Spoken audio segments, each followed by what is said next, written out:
The aim of this 3D video is to describe the complex anatomy of the sacrospinous ligament region, in order to find the most suitable portion of the ligament for suturing, avoiding complications.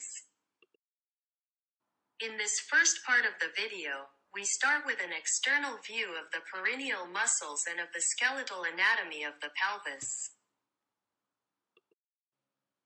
Indeed, we can observe the bulbospongiosus muscle, the ischiocavernosus muscle, the superficial and the deep transverse muscle, the puboanal muscle and the external anal sphincter. In a posterior view, we can clearly see the sacrospinous ligament and the sacrotuberal ligament delimiting the greater and the lesser sciatic foramen. The base of the sacrospinous ligament is attached to the outer edge of the sacrum and coccyx, while the tip is attached to the ischial spine. In a lateral view, we can observe the rapports between the sacrospinous ligament, the sacrotuberal ligament, the piriformis muscle, the obturator internal muscle and the iliac exageus muscle.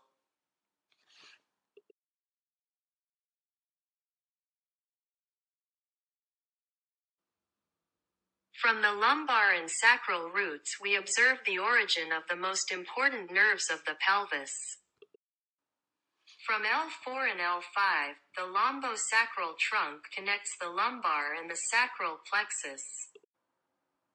From L4 to S3, the sciatic nerve, the longest single nerve of the human body, passing through the greater sciatic foramen to exit from the pelvis in order to give sensitivity to the lower limb.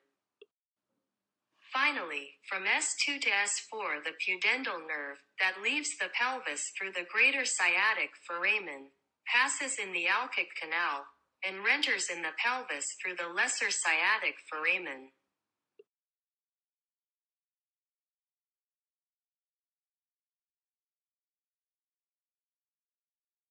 Historically, the surgical approach to the sacrospinous ligament has been described by Richer in 1968 through a posterior copotomy. After a kind pararectal dissection, the ischial spine is identified following the lateral pelvic sidewall, precisely behind the levator ani muscle.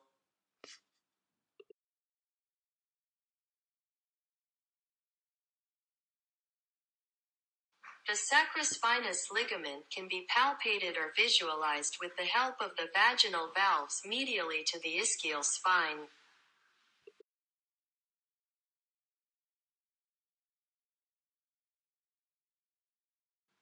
The sacrospinous ligament region is a complex anatomical site, rich in vascular and nervous structures, as you can clearly see in this image.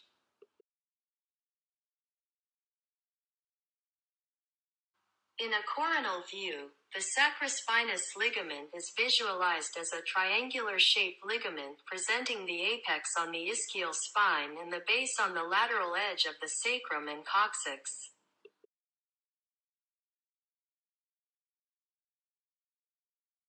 Its measures vary among studies, with a medial-lateral length range between 30 and 65 mm and an anterior-posterior diameter range between 3 and 22 mm.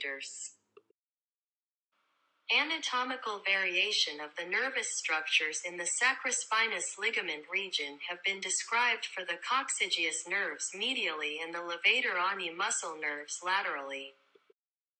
S3 runs quite parallel to the sacrospinous ligament and it is distant only 3 mm from the posterior edge of the ligament.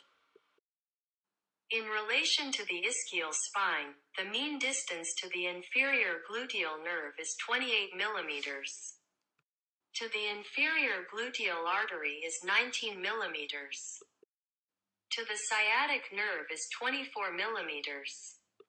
To the pudendal nerve and artery is only 4 mm.